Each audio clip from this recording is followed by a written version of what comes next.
All right, Scott Keith, we are here on ChroNoSo. What is going on, my friend?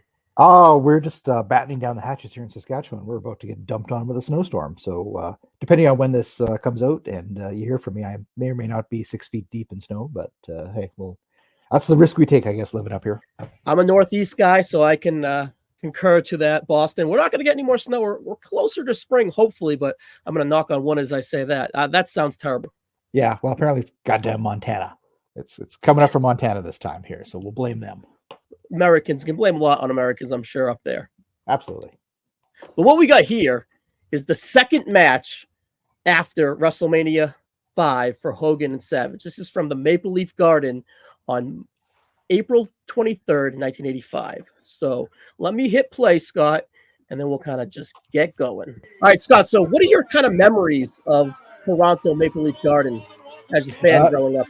Yeah, well, so in Canada, obviously, we didn't get the true WWF Superstars show in the 80s. We got Maple Leaf Wrestling, and what they used to do is pad out the last 10 minutes or so with Canadian content by using matches from Maple Leaf Gardens all the time. So this is a very nostalgic period for me, especially the ring announcer, instantly recognizable, and of course the iconic ramp that many other promotions have ripped off since then. Yes, I love the iconic ramp look from it. It always reminded me of the Garden, the Boston Garden, because of that, like they had that yellowness to it about whatever significant from it. But overall, I've gone back and watched a lot of 80s wrestling, and I've always appreciated the Maple Leaf Garden, and it's pretty cool. So how close to Toronto are you? Very far away. Very far away. So you've never been? I've never been. No, Toronto is I've kind of explained it to other people before, but yeah, Canada is very, very spaced far apart essentially. So I'm about as far from there as would be from somebody, say, like California, just popping over to Kentucky or something like that, right? Like it's a huge trip. So aside from the fact that you don't need a passport, so it's a little bit easier, obviously. But airfare and everything is brutal, and it would be about a 13-hour drive if I ever wanted to go there. Oh wow, I need to get up on my Canadian history, but anyways, or my Canadian geography, but that's fine. I'm just messing around. All right, so Scott, what we have here is the second match. Hogan, after WrestleMania 5, the WWE went to Italy for a little bit, right? So Hogan didn't go on that trip. So this is the first weekend back with Hogan as WWE champion. On the 22nd, they were in the Spectrum. So they went from Philadelphia all the way to Toronto the next day. They have, of course, they got a 3-part crew going on here. The C team was in Winston-Salem, actually, WCW country or NWA country at the time, and that was led by Andre and Stud. So this is obviously the A town with the WrestleMania main event here. Still burns me up seeing Hogan wearing that belt. That's Macho Man's belt, especially in 1989, man. Yeah, and then my hometown, the Garden, Boston Garden, had a Rude and Warrior main event on this night for like the B towns, so to speak. Yeah, they did pretty good business actually for most of 1989, as far as I recall. So they had some pretty good tours going in 89. Even like say the C shows. Especially once you got Dusty Rhodes in there, he was the king of those C shows, man. Like you bring him in there and he could draw a couple of thousand people to a high school gym or whatever. And sounds dumb, but I mean, like that was pretty much found money for them. Yeah, probably low cost too to rent those buildings too. It's weird that Andre's on the C show, and right underneath them was the Rockers with the Rougeau's brothers. So it's a pretty good card, really, from a star power, and then you get the match quality right before it too. Yeah, it's too bad they didn't record a lot of these stuff like they did for the big shows, like the MSG ones. Like obviously people weren't anticipating the WWE Network being a thing years and years later, but there's a lot of lost classics that could have been archived by WWF had they known. Yeah, so pretty much the big four, Toronto, Boston, Philly, and New York, were pretty much the ones that they would tape for the local crowd once a month, so to speak, or the local sports station once a month. It's MSG or Nesson in my neck of the woods. Yeah, exactly. Yeah. Now, you said you had Maple Leaf Wrestling. That's similar to Championship Wrestling or All-Star Wrestling? So Maple Leaf Wrestling was a repackaged version of Championship Wrestling / Superstars later on. Yeah, so it's we did also have a repackaged version of Wrestling Challenge, which was, I believe, Spotlight is what it was called. Oh, okay. But, there was two specific Canadian repackages of it. because according to the Canadian government, things have to have a certain amount of Canadian creative content in them in order to be aired on Canadian TV stations. So essentially, what they had to do was remove a portion of the show and then replace it with stuff that was filmed and produced in Canada, which for the most part was going to be matches from Maple Leaf Gardens or the Hamilton Arena or things like that inside Canada, so that they could justify being on the station. Well, that makes some decent sense. That's pretty cool though, and I'm sure some of that lost footage may have been saved that way. Yeah, there was actually a lot of this. Like the Toronto stuff. A lot of it was saved specifically for that purpose, which is a lot of the reasons why we have these Maple Leaf Garden shows archived now on the network and 24/7 before that. Cool. So, do you recall if this was live to tape or kind of just taped and released within the week? It was pretty close. Yeah, there's. It wasn't like they were doing like really old stuff or anything like that. Like they were pulling up some fairly recent stuff. Usually, it'd be within about a week or so that they were airing it on the show. Usually, we didn't get stuff like this, right? Like it wasn't. We didn't get Macho Man versus Hulk Hogan or whatever at the end of the show. It would be stuff like like your Iron Mike Sharp matches or all the Canadian Tiger Chung, yeah. As much Canadian things you can, a lot of Richard Sharland and that kind of things in there, and in the opening matches that they throw in there as a 5-minute like bonus match, right? Cool. Yeah, we are. Look at Hogan here. 2 minutes into the match, he's doing a comedy spot. He's coming off his long layoff of a vacation right there. And he's got to groove right into a comedy spot right away. Yeah. Shout out to Macho Man's awesome gear here, by the way. Like it's a real tragedy when he went to the long tights, because he was. Heel Macho Man here was like rocking some awesome looking stuff. The robe alone that he was out there was like top shelf stuff, and another reason why he should have still been champion through 1989, which is a hill I'll die on. The sequence looks great, of course. He always matches. So much money invested into the gimmick, and well, that's the thing with Macho Man. Yeah, he actually sunk a lot of money into his gimmick before he ever got to the WWF, right? Like he would go out and doing the indie shows. In Memphis and the area like that, where he'd have these, $1,000 sequin robes on, and he came out and he looked like a star before he ever was a star. And it was actually a real important piece of the puzzle for him. Awesome. Yeah, it's pretty cool. I'm sure it helped him get recognition and move his ways up to the card. So it was probably a very hefty investment that worked out for him very well. Yeah, exactly. Yeah. He invested in himself, as they say.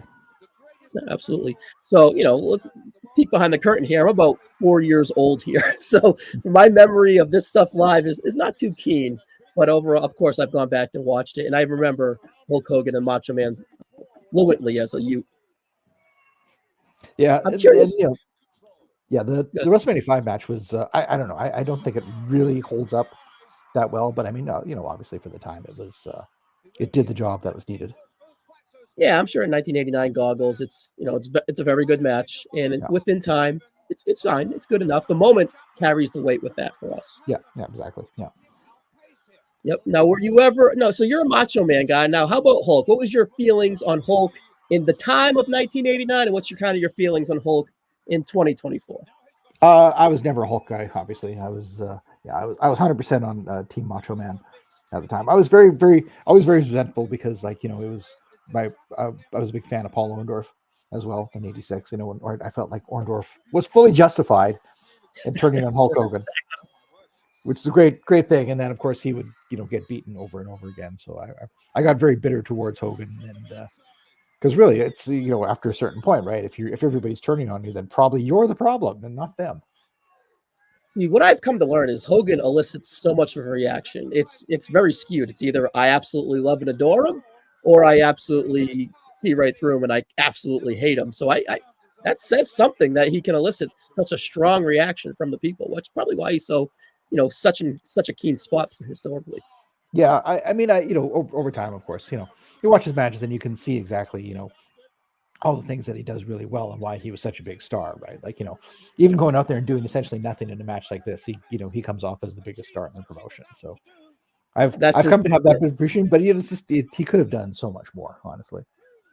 Yeah, and that's his third spot where he's kind of playing to the crowd, not really taking any bumps, filling time or whatever. And it's been electric for him, anyways, for the crowd. They're reacting, they're popping, whatever. So he is a worker. Love him or hate him. Yeah, absolutely. But I mean, Macho Man was just at an absolute other level here right now, this is the kind of situation where we needed 2 world titles, right? Because these were 2 guys who were both clearly world champion level guys, and it would be a thing where you could have continued if they could have had them both on the road as world champion in some route and continue drawing crazy money. Macho Man could have been the world champion of Wrestling Challenge, and Hulk could have been the world champion of Superstars. Yeah, exactly. That's right. Yeah, it's brand split in 1989. But I mean, look, Macho Man, he's out there. Man had a staph infection in his elbow at WrestleMania. He's still out here, out on the road working these matches with Hulk. I mean, what a trooper. And Sherri, hasn't been with him with any week. This is probably her second weekend with the Macho Man. I don't know. I'm not sure if she did the Italy tour, but they're already fit like a shoe, really. Oh yeah, it's really funny. I didn't really buy into Sherri at the time to be part of it, but looking back now, I mean, she was just a perfect match for him as a manager after the Elizabeth thing. Probably because I was, I was upset about Elizabeth leaving, and I was, obviously, Elizabeth was a huge part of the act for so long. But yeah, Sherri is just an amazing piece of it, and she just makes it work all the better. And that's probably why the man had nuclear heat for the early part of '89. Yeah, because I'm sure in the real time, Macho had been a babyface for about WrestleMania 3, right afterwards up to WrestleMania. Yeah, so about 2 years, 18 months, give or take. So he has a strong investment within him. So adding Sherri to him kind of to make sure he goes 100% heel is actually really smart in retrospect. Yeah, absolutely. Yeah, that was the thing. It was such a play because Sherri was such an unlikable person, and as well, I say she knew exactly the spots to do, and the place to be in there. And of course, the legends about her. If you mess with the people that she manages, then she'll mess with you back, because come out over time as well. So yeah, and this is really the start of her kind of ascendance up the card as a manager, but because before that she's kind of been a spotty wrestler, on the half-ass women's division they've had so far. A match with Rock and Robin here, some Moolah stuff in like '87 or whatever, but she goes Macho, and then she goes right to DiBiase, and then she goes right to Shawn. So this is a start of a pretty good run for her. Yeah the DiBiase run was kind of a weird one. Like, that was, I don't know, you'd think they would have fit together, but really they never did, probably because DiBiase didn't need somebody like Sherri to be his manager. But that was kind of like a lost one in wrestling, kind of like what could have been before. If she had been with him longer before they switched things around to Money Incorporated and she went with Shawn and everything like that. Yeah, I thought she fit like an absolute glove at the latter end there with Shawn. I thought she was perfect for his ascent to start as a singles heel. Yeah, exactly. And that was something where she was helping him out too, because she knew the spots to do to get him over as a heel, to help him out. She really gave him more of that star aura, I think, as well. And if you want more Sherri, and you're listening to this on video and not audio, Jenny and Logan kind of took the 3-part series where the Macho Man and Sherri came together on Superstars leading into this house show match here, and would lead on to their run. So pretty cool historical, highlight that they did there. Yeah. So Scott, can I have you take a guess on where the C show went the next night after Winston-Salem? After Winston-Salem, Spartanburg, South Carolina. No, Cape Girardeau. Oh, okay. Yeah, and then the B-Town went to the B-Town went to Cape Girardeau from the Boston Garden, and the C-Town went to Knoxville off of Winston-Salem. Oh, that makes a little more sense. My bad there. That's okay. I got to think that Knoxville would be a great show for a C-Town, though. You have all the the angry old ladies in the front row and stuff like that. Man, they'd be buying into it, especially. Oh yeah. Yeah, and right before the Great American Bash 1997, they went to Moline, Illinois, the next night for the third leg of the run there, the C-Town. Yeah. But they ran the main event was the Rockers and the Rujos that night. So that's cool. Quite the trip for a C-Town there. They must have been making some serious money. Yeah. So Hulk doing the Hulk up here right now, which always bugged me. Poor Macho Man. Like, he's out there, he's taking all the bumps and everything like that, and Hulk just gets to just stand up and boot him over the top rope and take all. Would you like to be one? Let's hear the case. You alluded to it earlier. Why should have Macho Man been the world champion in 1989? I was drawing money like crazy, man. Like, he was running the A shows with Warrior like that. That was the first time that Warrior was drawing serious money like that. The man had nuclear heat. Like, they could have, and really, like, business went, was not like super red hot after Hogan won the title either. Like, it was mostly just rematches of Macho Man. People that had the appetite for the matches were still there. and people like WrestleMania 5 didn't end it, and people wanted to see more of the matches. And like, if you'd built to like a SummerSlam where maybe Hogan could have won the match there finally, like you could have turned that into an even bigger pay-per-view than it was, even, I think. Yeah, look at how perfect that belt fits around his waist. My God. It does look absolutely perfect. When I think of Hogan, I think pre-87 with the belt, with the globe belt or whatever, the one that exactly. The Wing Eagle just fits better with the Macho Man. Of course, Hogan has it twice, but I don't know, it just fits better with the Macho. Yeah, well, Macho will have his day again, of course, with the belt later on. But look at that! What Hogan's beating up a woman and stealing the belt back? Like, come on! What kind of that was that doesn't really age that well. Hell of a bump by Sherri, though. That was fantastic. Yeah, exactly. Sherri can go out there and give or take as good as any of the workers in the match. Oh, absolutely. She was great. So they protected the Macho first weekend back. All 3 were countouts. So pretty cool. I know it's common in this era, but still good. At least he won by countout. Yeah, exactly. Hey, maybe they should have done that at WrestleMania. Maybe, I don't know. So people would hate it, but I don't care. Come on, I want more Macho Man as world champion. I love it. You want the smoke. I appreciate that. The smoke. That's right. I don't think we necessarily need to watch Hogan pose down there. All right, Scott, where can we catch you? The Blog of Doom is still running strong. Where can they find that? Blogadoom.com. Absolutely. Still going strong after all these years. I'm also available on most of the social medias, on Twitter or X, whatever you want to call it, at RSPWFAQ. My main hangout there. All of my stuff gets posted there. I think I'm taking a break from. I used to be writing for Inside the Ropes magazine in the UK. I'm taking a break from that for a while, I think. So see if I can go elsewhere with it. I don't know. But Blog of Doom, posted every day.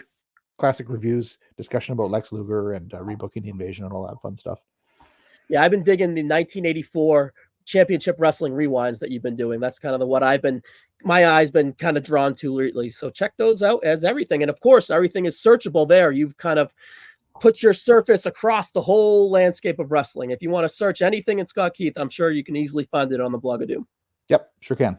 They've done a great job with that. All right, and I'm sure we'll see you sooner or later on this YouTube channel as we kind of break down perhaps Rowdy Piper and Ricky the Dragon Steamboat at WrestleMania. But this is out first, Scott, so I'll see you around, pal. Okay, thanks a lot.